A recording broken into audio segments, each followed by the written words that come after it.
Hello everyone, in this video we'll be having the discussion of Hindu editorial page. Today is August 10th to 2020.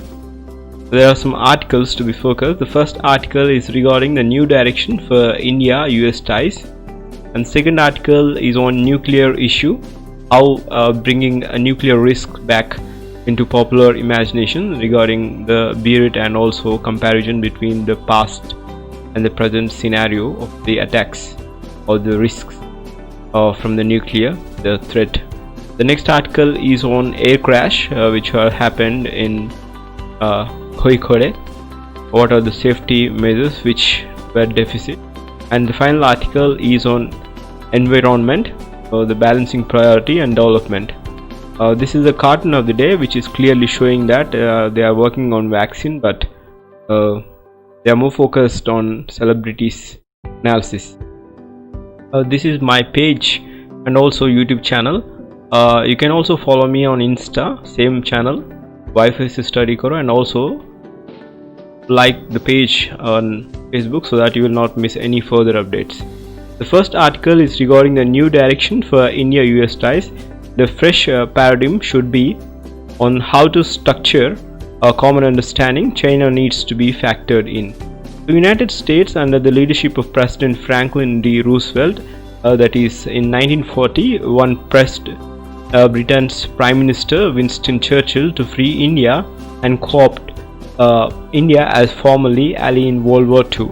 But Britannian firmly and obstinately refused to agree, despite the writings on the wall that Indians have stood up and would achieve freedom soon or rather later. So India stabilized after the bloody partition in 1947, declared its commitment to democracy, fundamental rights, free press and non-violence in a written constitution which came into the force on January 26, 1950. So the UN and China, India thus appeared to the US as worthy of replacing China in the most important body of the United Nations, namely a Security Council, as a permanent member with a veto in view of communist overthrow of Chiang Kai-shek-led government.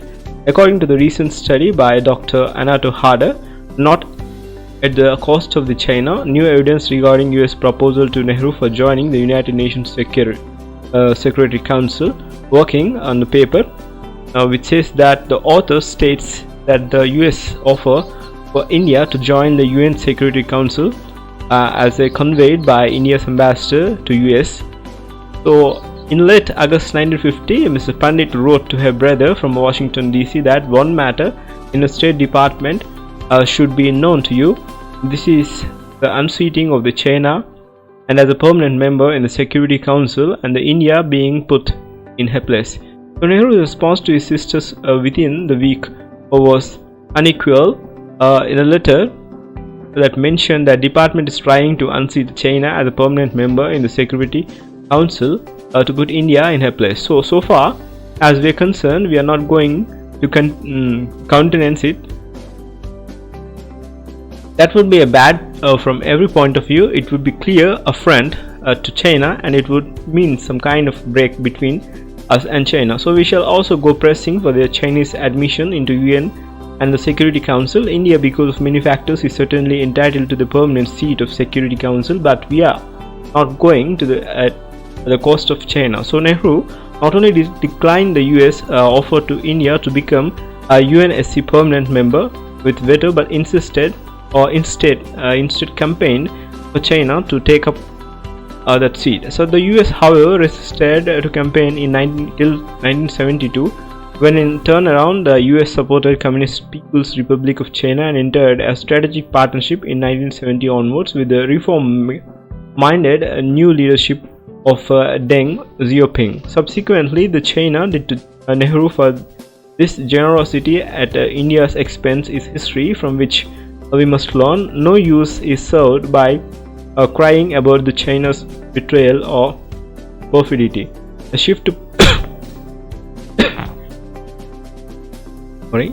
to Pakistan in 1953, after India's tilt to the Soviet Union and China in the Korean War, the US turned to Pakistan as a possible counterweight in South Asia against the Soviet Union and China. The US made Pakistan as a member of SEATO, that is Southeast Asia Organization, and the Central Treaty Organization, that is CENTO, and liberally gave aid to the armaments. So Pakistan, which had no match in military, economic development, and ancient and continuous culture that ensured democracy, began to dream of equality with India into international domain. So as a consequence, India had to go to war in Pakistan in 1965, 71, and 1999, losing the precious lives defending our own territory. So the US even sent the 7th Fleet Task Force with nuclear weapons on the broad to threaten also on the dismemberment of Pakistan. So the rest is a history. We have to learn from the past mistakes. Today there is a new opportunity with US, but it is not clean on the clean state. So America's November poll, the success of a new bonding with US will first depend on the outcomes of the US presidential election this November. The Democratic Party rival of the presidential candidate Joe Biden had already taken the hostile stand against our government, with the left wing and the liberals in the US critically the Modi government, such as rubbishing the Citizenship Amendment Act passed by India's parliament with a 2/3 majorities. So in the US circles, our purchase from Russia of the S-400 air defense missile system, and also refusal to agree with America's request to send India's troops to Afghanistan, have mostly browned off US officials, US policymakers known as Indians, allow atmospheric and meals but not substantive issues with a concern to US. So therefore, we need to build trust with the US. That will also give us as a good and it gives us not the lectures instead. So the US will then respond more than what we can see. In 1991, when the Prime Minister Chandrasekhar told to find out that we can get a policy conditions free loan at a concessional interest rate from the International Monetary Fund. So the author of this article, which says that we would not never agree, but since a large size of the voting power in Indian Monetary Fund was directly or indirectly controlled by the US, we should placate the US. So therefore, the Prime Minister Chandrasekhar spoke to the US, and that India would agree to pending American request with the Prime Minister's office for the permission to refuel the Air Force plane flying from the Philippines to Saudi Arabia for the first Gulf War when Iraq occupied Kuwait.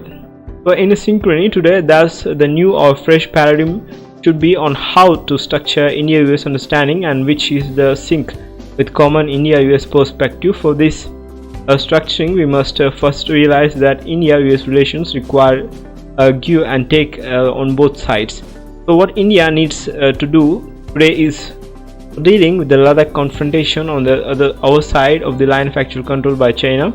Obviously, India needs US hardware, military equipment. India does not need US troops to fight our battles against China on our border. In third, the US needs India to fight her enemies in the neighborhood, such as in Afghanistan. So the author's perspective and viewpoint is that India should send 2 divisions gradually to Afghanistan and relieve US troops to go home. So India needs the support of the US and its ally Israel in cyber warfare, satellite mapping of China, and Pakistan intercepts of electronic communication, hard intelligence on terrorists, and controlling the military and inter-service intelligence in Pakistan.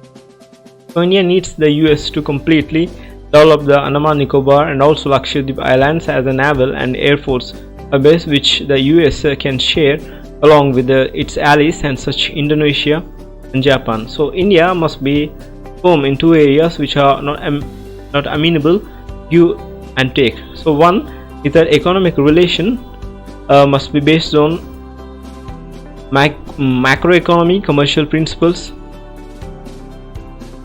and also free indiscriminate flow of US foreign direct investment is not India's national interest. So look at the technologies. India needs technology such as thorium utilization, desalination of seawater, and hydrogen fuel cells, but not Walmart and US universities to start campus in India. So as proposed in the new education policy draft.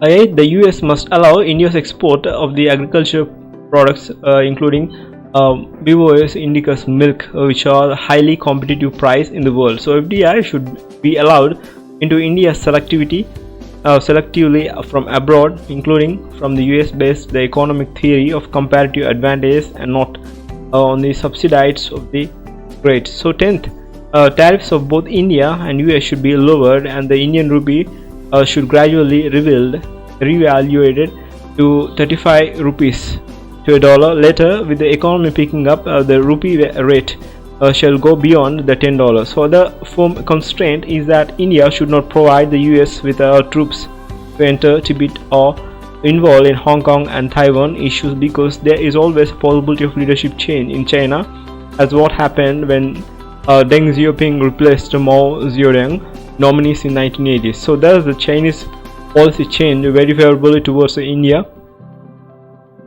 In the case of Tibet, Taiwan and Hong Kong, we have explicit agreements. In this case of Tibet, the formal treaties were signed by Nehru and also Vajpayee. In the last point, the long run, India and the US and China should form a trilateral commitment for the world peace, provided Chinese current international policies undergo the health change. This is regarding how the India and US ties should go on in the perspective of author views. Next article is regarding the nuclear risk back into popular imagination. The awareness of the horrors of the nuclear weapons need to be received given public apathy and political complacency. The little boy was dropped on Hiroshima on August 6, 1945 at 8:15 hours. This was followed 3 days later by dropping a fat man on Nagasaki at 11:01 hours. So the author compares with Hiroshima and Nagasaki. The two nuclear bombs vaporized around 150,000 people who were going about their morning business. So 130,000 others succumbed to burns, radiation sickness and other ailments that collapsed health system could not treat. So few of them understood why the skin erupted wounds that would not heal, hair fell of the clumps, and the stomach churned with pain and nausea. Several Hibakusha or survivors of the atomic bombing have recounted how an ordinary day turned into one where they wished they too had died in the instant flash. So buried under the purpose of recalling the horror from 75 years ago is to ensure that nuclear armed states do not forget the real nature of nuclear weapon. So human memory is short and often preoccupied with the immediate, currently the socio-economic health emergency posed by the COVID-19 and growing the possibilities of unintended use of exacerbated by many factors, stressed into state relations, unchecked strategic modernization as arms control arrangements with and national hedge against each other, adoption of nuclear postures that peddle the benefit of limited nuclear war and emergent technologies creating a new anxieties, advancing capabilities of cyber attacks on nuclear command and control, blurring lines between the conventional nuclear delivery, induction of hypersonic missiles capable of high speed and maneuverability, incorporation of artificial intelligence in nuclear decision making are new development that threaten to create own risks. So as the capabilities grow, the interstate trust diminishes. Changes of stumbling into nuclear war are not insignificant.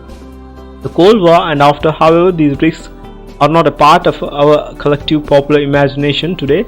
So during the Cold War, citizens of affected nations were made to undergo regular nuclear drills. So as science bled, everyone had to rush to the bunkers created in homes, schools, hospitals, etc. They were the guideless on what to equip these nuclear shelters with so as to be able to sustain their lives in cold mushroom clouds went up. So several works such as novels, movies and TV documentaries depicted life the day after. These graphic depictions kept nuclear weapon and their highly destructive nature alive in the consciousness of the people. Public pressure translated into civil society movement that demanded action from the political leaders to engage with the subject of risk reduction through unilateral, bilateral and multilateral measures. The end of Cold War pretty much brought down the curtains on the nuclear weapon for the common man. The pursued sense of danger of nuclear war receded and nuclear strategies went back being dictated and driven primarily by security today. by security conclaves. So over the years, technological advancements and the hyper-national tendencies have shaped strategic discourse or in a manner that largely devoid of popular participation. But this connect is important to temper national choices and create a much needed checks and balances. So general awareness of the horror accompanying nuclear weapons therefore need to be revived, such as since the high level of public apathy and political complacency have brought us to threshold where the risk remain high but the desire to address them is low. So in fact, one does not see a shared desire for nuclear risk reduction among nuclear armed states. Drunk on the faith of deterrence, there is a tendency to use strategies of nuclear brinkmanship, also ambiguity, that actually add to the risk. There is also a display of confidence in being able to manage and control risk. However, umpteen war games have shown that it is impossible to calculatedly climb the escalation ladder, so any nuclear use between the nuclear adversaries would cause humanitarian disaster. A media campaign in order to get nations to understand this is that it is necessary to expose leaders and societies to full range of physical, economic, social, political, health, environmental and psychological effects of nuclear weapons. This could be most effectively done through use of popular media, just as a fight against the COVID-19 is being won through global high-intensity information dissemination about the various facets of highly contagious disease. As similar information campaign about the destructive potential of nuclear weapon is needed. This will help on the three counts. So compel leaders to rationalize their weapon requirement, force nations to find the way of reducing the nuclear risk and gradually pave the path towards the elimination of nuclear weapons. So recalling the horrors of Hiroshima and Nagasaki through the events all year around in its 75th anniversary is opportunity to bring nuclear risk back into popular imagination and also into political agenda. So creative media can help by tapping available modern means of mass communication to create stories with the identifiable characters and situations that tug at the heart and instill a large respect for humanity. So this is what the nuclear measures to be taken for the protection by using the mass media and also by political agenda, so that we can curb the situation and create the awareness regarding the nuclear threats. The next article is regarding the Kozhikode air crash, how the safety is deficit. So the Kozhikode air crash shows that there can be no compromise on airport infrastructure. So the tragic crash of an Air India Express, that is Vande Bharat relief flight in Kozhikode, in which 18 people including 2 crew members lost their lives and many left severely injured, is a forceful reminder that there is no acceptable risks in aviation. Although an even bigger disaster was averted by the absence of the fire in the aircraft, the crash snuffed out of the lives of many returning home from Dubai after their long traumatic separation from their loved ones in this pandemic. Many Indians could not quickly return home from the countries where they were employed, studying or traveling, although they desperately sought flights became back home since March. So for those who took that long-awaited trip on August 7th, it is ended in disaster. There is a clear pointers to the dangerous nature of flight operation at Kozhikode Airport in the midst of a strong monsoon. Even with the availability of instrument landing systems from the tabletop runway are carved into undulating terrain. So there are the problems with the visibility of far shorter safety areas at the runway end of the optimal and absence of arrestor system that could stop an overshooting plane from falling off support wide bodies white or buoyed aircraft.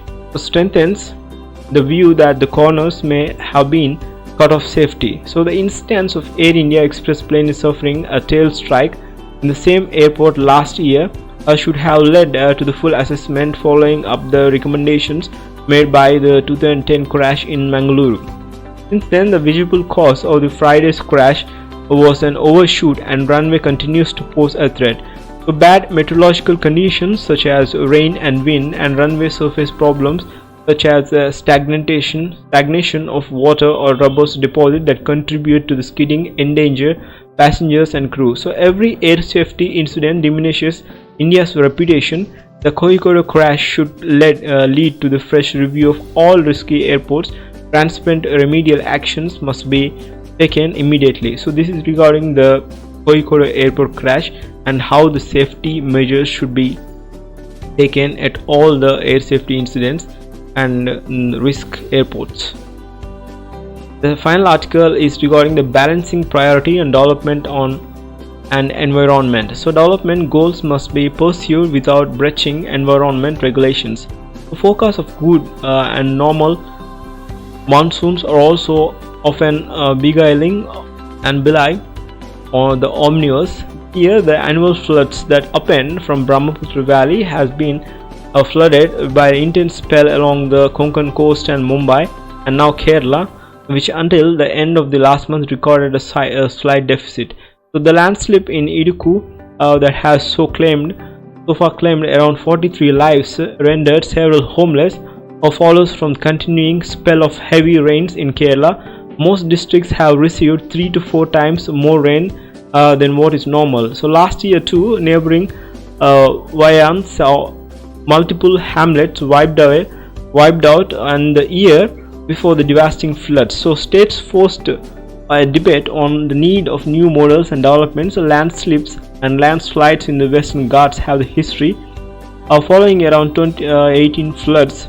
Data from Geological Survey of India showed that Kerala had experienced 67 major landslides events in the several minor ones from 1961 to 2013.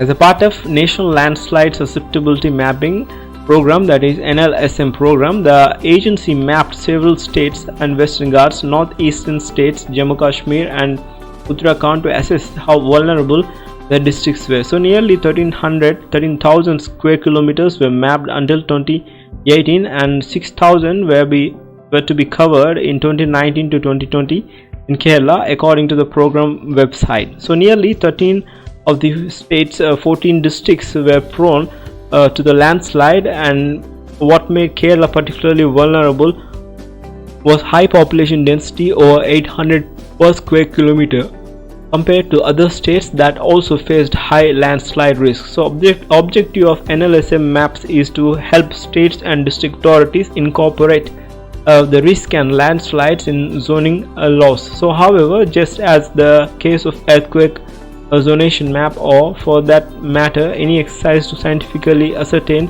the risk from the natural hazards to a region, these laws are barely implemented in the right spirit. So, and this is not the unique of Kerala. The details might vary, but now beyond concentration, that is, India is living a new climate normally. So frequently high intensity bursts of rain will coexist along the long dry spells. So it has emerged from the studies that Kerala's topography, that quarrying and unscientific cutting of the slopes into hills aggravates the risk of soil erosion. So opportunism, the state's disaster management apparatus and allocation funds of the preparedness are the key policies for this response.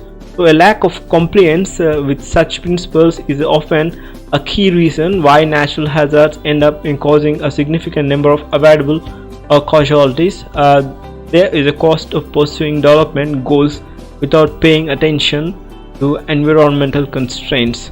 So this is regarding the balancing priority and also development and environment issues. So that's the end of article discussion. If you are new to my channel, I request you all to subscribe so that you will not miss any further updates. You can also follow me on Instagram and also Facebook with the name Wifi Study Karo. Thank you. Have a great day.